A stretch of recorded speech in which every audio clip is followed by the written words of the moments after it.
ಎಲ್ರಿಗೂ ನಮಸ್ಕಾರ. ನೀವು ನೋಡ್ತಾ ಇದ್ದೀರಾ ಸುದ್ದಿ ಸಮಯ ನ್ಯೂಸ್ ಚಾನಲ್. ಇದು ಡೆನ್ ನೆಟ್ವರ್ಕ್. ನಾನು ಮಹಾರಥ ಡಾಕೊಳಗಿ. ಮತ್ತೆ ಒಂದಿಷ್ಟು ಹೊಸ ಸುದ್ದಿಗಳನ್ನು ತೆಗೆದುಕೊಂಡು ನಾವು ನಿಮ್ಮ ಮುಂದೆ ಬರ್ತಾ ಇದ್ದೀವಿ. ಈ ದಿನದ ಪ್ರಮುಖ ಹೆಡ್ಲೈನ್ಸ್ಗಳನ್ನು ನೋಡ್ಕೊಂಡು ಬರೋಣ. ಚರ್ಚ್ಗಳ ಅಭಿವೃದ್ಧಿಗಾಗಿ ಸರ್ಕಾರ ಬಿಡುಗಡೆ ಮಾಡಿದ ಅನುದಾನ ನೀಡುವಲ್ಲಿ ಅಧಿಕಾರಿಗಳಿಂದ ಹಿಂದೇಟು. ಎರಡನೇ ಹಂತದ ಅನುದಾನ ಬಿಡುಗಡೆ ಮಾಡಲು ಕಮಿಷನ್ ಕೇಳುತ್ತಿರುವವರ ವಿರುದ್ಧ ಕ್ರಮ ಆಗಬೇಕು. ಮಳೆಯಲ್ಲಿ ಕುಳಿತು ಪ್ರಾರ್ಥನೆ ಮಾಡ್ತಾ ಇದ್ದೇವೆ. ಪ್ರದೀಪ್ ತಾಜ್ಲಾಪುರ್ ಅಸಮಾಧಾನ.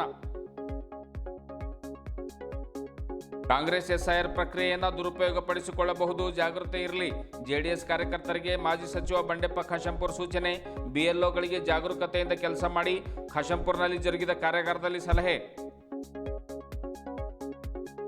ಮತದಾರರ ಪಟ್ಟಿ ಪರಿಷ್ಕರಣೆ ಪ್ರಜಾಪ್ರಭುತ್ವದ ಅತ್ಯಂತ ಮಹತ್ವದ ಪ್ರಕ್ರಿಯೆಯಾಗಿದೆ. ಮತದಾರರ ಪಟ್ಟಿಗಳ ವಿಶೇಷ ಸಮಗ್ರ ಪರಿಷ್ಕರಣೆ. ವಿವಿಧೆಡೆ ಭೇಟಿ ನೀಡಿದ ಜಿಲ್ಲಾಧಿಕಾರಿ ಶಿಲ್ಪಾ ಶರ್ಮಾ. ಸಾರ್ವಜನಿಕರಿಗೆ ಅಧಿಕಾರಿಗಳು ಸಹಕಾರ ನೀಡುವಂತೆ ಸಲಹೆ. ಇಂದಿನ ಒಂದಿಷ್ಟು ವಾರ್ತೆಗಳ ವಿವರಗಳನ್ನು ನೋಡ್ಕೊಂಡು ಬರೋಣ. ಚರ್ಚ್ಗಳ ಅಭಿವೃದ್ಧಿಗಾಗಿ ಸರ್ಕಾರ ಅನುದಾನ ನೀಡ್ತಾ ಇದೆ ಎನ್ನುವಂಥ ಖುಷಿಯಲ್ಲಿ ಚೆನ್ನಾಗಿರುವಂಥ ಚರ್ಚ್ಗಳನ್ನು ನಾವು ಒಡೆದು ಹಾಕಿ ಹೊಸ ಚರ್ಚ್ ನಾವು ಇನ್ನೇನು ಸ್ಥಾಪನೆ ಮಾಡ್ತೇವೆ ಅನ್ನೋ ಖುಷಿಯಲ್ಲಿ ಚೆನ್ನಾಗಿರುವಂಥ ಚರ್ಚ್ಗಳನ್ನು ಕೆಡಾಕಿ ನಾವು ಹೊಸ ಚರ್ಚ್ಗಳನ್ನು ನಿರ್ಮಾಣ ಮಾಡುವಂಥ ಒಂದು ಸಂದರ್ಭದಲ್ಲಿ ನಾವಿದ್ದೇವೆ. ಮೊದಲನೇ ಹಂತದ ಅನುದಾನ ಏನೋ ಬಿಡುಗಡೆ ಆಗಿದೆ, ಆದರೆ ಕಾಮಗಾರಿ ಅರ್ಧಂಬರ್ಧ ಆಗಿ ನಂತರ ಎರಡನೇ ಹಂತದ ಅನುದಾನ ಬಿಡುಗಡೆ ಮಾಡ್ತಾ ಇಲ್ಲ ಎಂದು ಕ್ರೈಸ್ತ ಮುಖಂಡರಾದ ಪ್ರದೀಪ್ ತಾಜ್ಲಾಪುರ್ ಅವರು ತಮ್ಮ ಅಸಮಾಧಾನವನ್ನು ಹೊರಹಾಕಿದ್ದಾರೆ. ನಗರದ ಜಿಲ್ಲಾ ಪತ್ರಿಕಾ ಭವನದಲ್ಲಿ ಕರೆದ ಸುದ್ದಿಗೋಷ್ಠಿಯನ್ನು ಉದ್ದೇಶಿಸಿ ಮಾತನಾಡಿರುವಂಥ ಅವರು, ಮೊದಲನೇ ಹಂತದ ಅನುದಾನವನ್ನು ಸರ್ಕಾರ ಕೊಟ್ಟಿದೆ, ಆದರೆ ಎರಡನೇ ಹಂತದ ಅನುದಾನ ನೀಡುವಲ್ಲಿ ವಿವಿಧ ದಾಖಲಾತಿಗಳನ್ನು ಕೊಡ್ತಾ ಇದ್ದಾರೆ. ಮೊದಲನೇ ಹಂತದಲ್ಲಿ ಅನುದಾನ ನೀಡುವಾಗಲೇ ಎಲ್ಲ ದಾಖಲಾತಿಗಳನ್ನು ಅವರು ಕೇಳಬೇಕಾಗಿತ್ತು. ಆದರೆ ಎರಡನೇ ಹಂತದಲ್ಲಿ ಕಳೆದ 2 ವರ್ಷಗಳಿಂದ ಅನುದಾನ ಬೇರೆ ಕೊಟ್ಟಿಲ್ಲ. ನಾವು ಕಂಪೌಂಡ್ಗಳು ಸರಿಯಾಗಿ ಕಟ್ಕೊಂಡಿಲ್ಲ, ಗೋಡೆಗಳನ್ನು ಸರಿಯಾಗಿ ಕಟ್ಕೊಂಡಿಲ್ಲ. ಮಳೆ ನೀರು ಬಂದರೆ ಸಾಕು, ಒಳಗಡೆ ನೀರು ನುಗ್ತಾ ಇವೆ. ಆ ಮಳೆಯಲ್ಲಿ ಕೆಸರಲ್ಲಿ ಗೊಜ್ಜಿನಲ್ಲಿ ಕುಳಿತು ನಾವು ಆಲಯದಲ್ಲಿ ಪ್ರಾರ್ಥನೆಗಳನ್ನು ಮಾಡ್ತಾ ಇದ್ದೇವೆ. ಆದರೆ ಚರ್ಚ್ಗಳ ಅಭಿವೃದ್ಧಿಗಾಗಿ ಅನುದಾನ ಬಿಡುಗಡೆ ಮಾಡ್ತಾ ಇಲ್ಲ. ಕೆಲವರು ಅನುದಾನ ಬಿಡುಗಡೆ ಮಾಡುವಲ್ಲಿ ಹಿಂದೇಟನ್ನು ಹಾಕ್ತಾ ಇದ್ದಾರೆ, ಅಧಿಕಾರಿಗಳಂತೂ ಹಿಂದೇಟು ಹಾಕ್ತಾ ಇದ್ದಾರೆ. ಇನ್ನು ಕ್ರೈಸ್ತ ಒಂದು ಅಭಿವೃದ್ಧಿ ನಿಗಮದ ಅಧ್ಯಕ್ಷರು ಉಪಾಧ್ಯಕ್ಷರು ಕೂಡ ಒಂದು ರೀತಿ ಕಮಿಷನ್ ಕೇಳ್ತಾ ಇದ್ದಾರೆ ಅನ್ನುವಂಥ ಆರೋಪದ ಮಾತುಗಳು ಕೂಡ ನಮ್ಮ ಕಿವಿಗೆ ಈಗಾಗಲೇ ಬಿದ್ದಿವೆ. ಹಾಗಾಗಿ ಆ ರೀತಿಯಾಗಿ ಅವ್ರು ಮಾಡಬಾರ್ದು, ಅಥವಾ ಹಾಗೇನಾದರೂ ಅವ್ರು ಮಾಡುವಂತಹ ಒಂದು ಸಂದರ್ಭಗಳು ಕಂಡು ಬಂದರೆ ಸರ್ಕಾರ ಅವರಿಗೆ ಏನಂದರೆ ಬದಲಾವಣೆ ಮಾಡಬೇಕು, ಒಳ್ಳೆಯ ಸಮಾಜ ಸೇವಕರಿಗೆ ಅಧ್ಯಕ್ಷ ಉಪಾಧ್ಯಕ್ಷ ಸ್ಥಾನವನ್ನು ಕೊಡಬೇಕು ಅನ್ನುವಂಥ ಮಾತನ್ನು ಕೂಡ ಪ್ರದೀಪ್ ಅವರು ಹೇಳಿದರು. ಈ ಹಿಂದೆ ಕ್ರೈಸ್ತ ಅಭಿವೃದ್ಧಿ ನಿಗಮದ ಉಪಾಧ್ಯಕ್ಷರಾದ ಸಂಜಯ್ ಜಾಗೀರ್ದಾರ್ ಅವರು ಕೂಡ ಚರ್ಚ್ಗಳ ಅಭಿವೃದ್ಧಿಗಾಗಿ ನಾನು ಶ್ರಮಿಸ್ತೇನೆ, ನ ಖಾವುಂಗ ನ ಖಾನೆ ದೊಂಗ ಅನ್ನುವಂಥ ಒಂದು ಮೋದಿಯವರ ಡೈಲಾಗನ್ನು ಅವರು ಹೊಡೆದು ಹೋಗಿದ್ದರು. ಆದರೆ ಇದೀಗ ಎರಡನೇ ಹಂತದ ಅನುದಾನವನ್ನು ಬಿಡುಗಡೆ ಮಾಡಿಸಿ ಅಂತಂದರೆ ಅವರು ಯಾವುದೇ ಕಾರಣಕ್ಕೂ ಕೂಡ ಒಂದು ಮಾಡಿಸ್ತಾ ಇಲ್ಲ, ಹಿಂದೇಟನ್ನು ಹಾಕ್ತಾ ಇದ್ದಾರೆ ಎನ್ನುವಂಥ ಆರೋಪವನ್ನು ಕೂಡ ಪ್ರದೀಪ್ ಅವರು ಮಾಡಿದರು.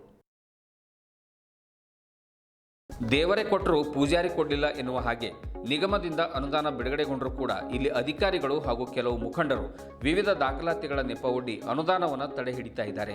ಅನುದಾನ ತಡೆ ಹಿಡಿಯುವುದರ ಹಿಂದೆ ಭ್ರಷ್ಟಾಚಾರ ನಡೆಸುವ ಹುನ್ನಾರವಿದೆ ಎಂಬ ಮಾತುಗಳು ಕೂಡ ನಮ್ಮ ಕಿವಿಗೆ ಬಿದ್ದಿವೆ ಎನ್ನುವಂಥ ಮಾತನ್ನು ಪ್ರದೀಪ್ ಅವರು ತಮ್ಮ ನೋವನ್ನು ವ್ಯಕ್ತಪಡಿಸಿದರು.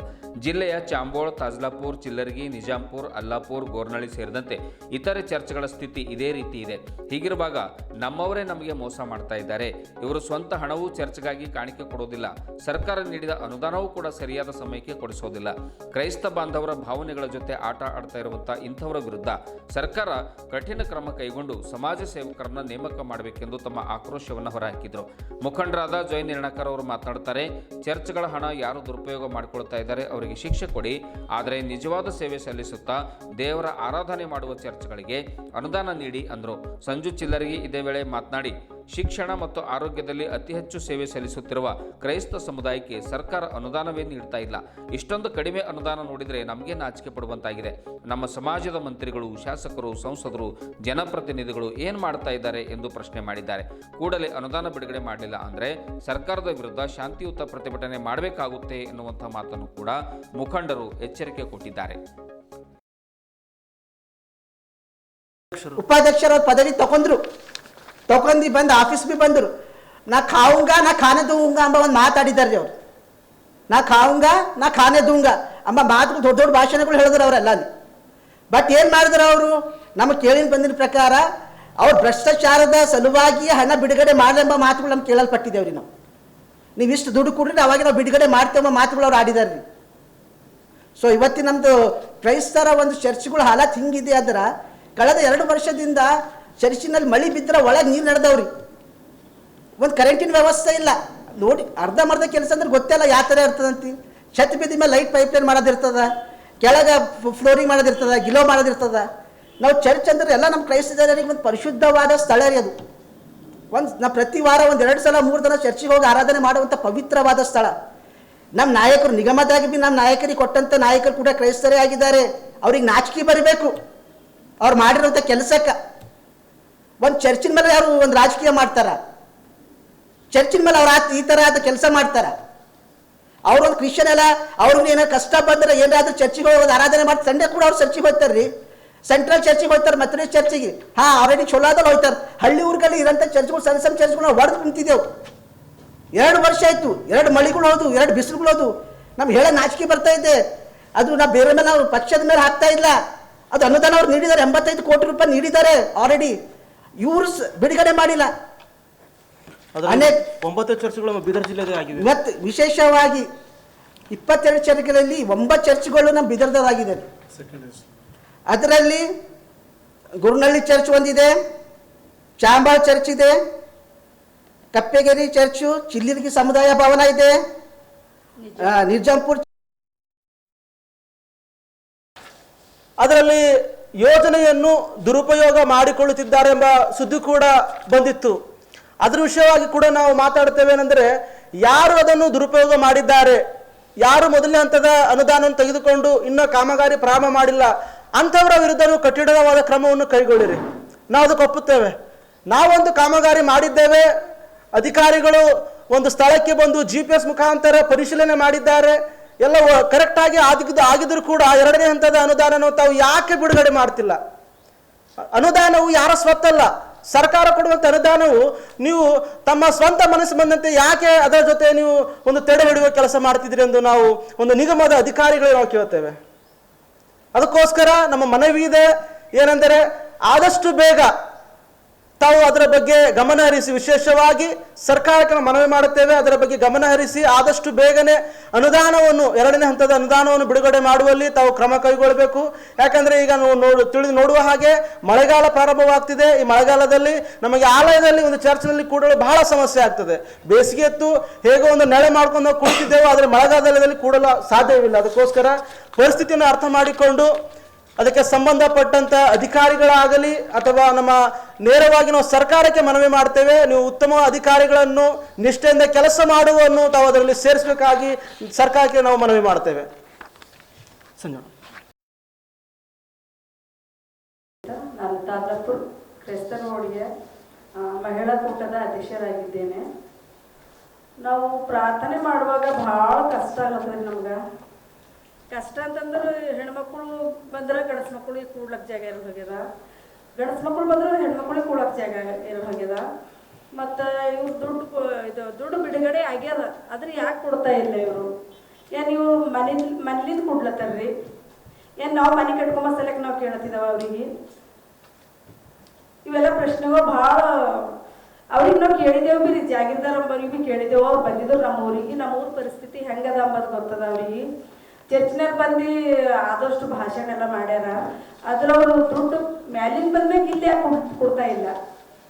ನಮ್ಗೆ ಅದೊಂದು ಪ್ರಶ್ನೆ ಭಾಳ ದೊಡ್ಡದಾಗಿದೆ. ಯಾಕೆ ಮತ್ತೆ ಹೇಳಕರೆ ಹೇಳಬೇಕಲ್ಲ, ಯಾವ ಕಾರಣಕ್ಕೆ ಬಿಡುಗಡೆ ಮಾಡ್ತಾ ಇಲ್ಲ ನೀವು? ಒಂದು ಊರಲ್ಲಿ ಇದ್ದೇವೆ ಅಂತಂದ್ರೆ ಒಂದು ಹಳ್ಳಿದಾಗ ಒಂದು ಕ್ರಿಶ್ಚಿಯನ್ ಓಡಿದಾಗ ಒಂದು 60-70 ಮನೆಗಳವ. ಅದ್ರ ನಮ್ಮ ಜಾಗ ಇಷ್ಟು ಬಿ ಇಲ್ರಿ ಚರ್ಚಿದು ಕೂಡ್ಲಕ್ಕೆ, ಒಳಗೆ ಕೂಡ್ಲಕ್ಕೆ. ಹೊರಗೆ ಕೂಡ್ಲತ್ತಿದ್ದೇವೋ ಮಳೆ ಹೊಂಟವ. ಎತ್ತೆತ್ತಿ ಆರಾಧನೆದಾಗ ಭಾಳ ಕಷ್ಟ ಆಗ್ಲತ್ತದ. ಎತ್ತೆತ್ತಿ ಹೋಗ್ಲತ್ತಿದ್ದೆವು. ಮಾತು ಮಾಡಿಕೊಂಬಂಗಣ ಮಾತು ಕೂಡ್ಲತ್ತಿದ್ದೆವು. ಫ್ಯಾನ್ ಇಲ್ಲ, ಎಲ್ಲ ಅರ್ಧಕ್ಕೆ ಮರ್ದದ ಕೆಲಸ ನಮ್ಮಲ್ಲಿ. ದಯಮಾಡಿ ಅವರು ಹಿಂಗೆ ಮಾಡ್ತಾರ ಅಂತಂದ್ರೆ ನಮ್ಗೆ ನಾವು ಮುಂದೆ ಏನು ಮಾಡೋದ, ಏನು ಕ್ರಮ ಕೈಗೊಳ್ಬೇಕು ಅದು ನಾವು ಕ್ರಮ ಕೈಗೊಳ್ತೇವೆ, ಮುಂದೆ ಹೋರಾಟ ಮಾಡ್ತೀವ್ರಿ. ಇಷ್ಟೇ ಹೇಳಿ ನಾನು 2 ಮಾತುಗಳು ಮುಗಿಸ್ತೀನಿ.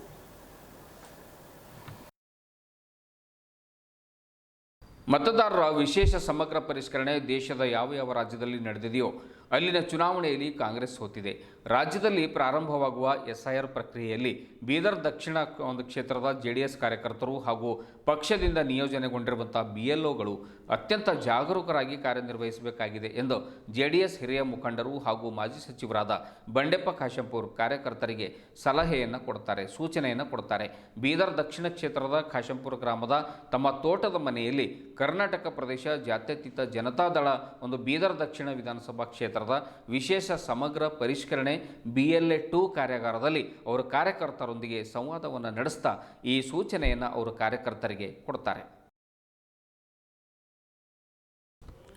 ಬೀದರ್ JDS ಅಧ್ಯಕ್ಷ ರಮೇಶ್ ಸೋಲ್ಪುರ್, ಆಮೇಲೆ ಬೀದರ್ ದಕ್ಷಿಣ JDS ಅಧ್ಯಕ್ಷ ಸಂಜು ರೆಡ್ಡಿ ನಿರ್ಣ, ಕಾರ್ಯಾಗಾರದ ಬಗ್ಗೆ ಸಮಗ್ರ ಮಾಹಿತಿ ನೀಡಿದ JDS ಶಾಂತಲಿಂಗ ಸರಡಗಿ, ವಕ್ತಾರ ಬೆಂಗಳೂರಿನ ಒಂದು ಅಶ್ವಿನ್, ಸಾಗರ್ ನಾಗಮರಪಳ್ಳಿ, ಸಂತೋಷ್ ರಾಸೂರ್, ರಾಜು ಕಡ್ಯಾಳ್, ಮಲ್ಲಪ್ಪ ಮನಾಯ್ಕಳ್ಳಿ, ಸಜ್ಜದ್ ಸಾಹೇಬ್, ಅವೀದ್ ಅಲಿ, ಆಮೇಲೆ ಇಸ್ಮಾಯಿಲ್ ಬಾವ್ಗಿ, ಲಕ್ಷ್ಮಣ ಕಲ್ಶೆಟ್ಟಿ ಸೇರಿದಂತೆ ಬೀದರ್ ದಕ್ಷಿಣ ಕ್ಷೇತ್ರದ JDS ಮುಖಂಡರು ಹಾಗೂ ಕಾರ್ಯಕರ್ತರು ಈ ಸಂದರ್ಭದಲ್ಲಿ ಉಪಸ್ಥಿತರಿದ್ದರು. ಬಂಡೆಪ್ಪ ಖಾಶೆಂಪೂರ್ ಅವರು ಒಂದು BLOಗಳಿಗೆ ತಮ್ಮ ಒಂದು ಕಾರ್ಯಕರ್ತರಿಗೆ SIR ಕುರಿತು ಸಮಗ್ರ ಮಾಹಿತಿಯನ್ನು ಕೊಡ್ತಾರೆ, ಜಾಗರೂಕರಾಗಿ ಇರಲಿಕ್ಕೆ ಒಂದು ಎಚ್ಚರಿಕೆಯ ಒಂದು ಸಲಹೆ ಸೂಚನೆಗಳನ್ನು ಕೂಡ ಕೊಡ್ತಾರೆ.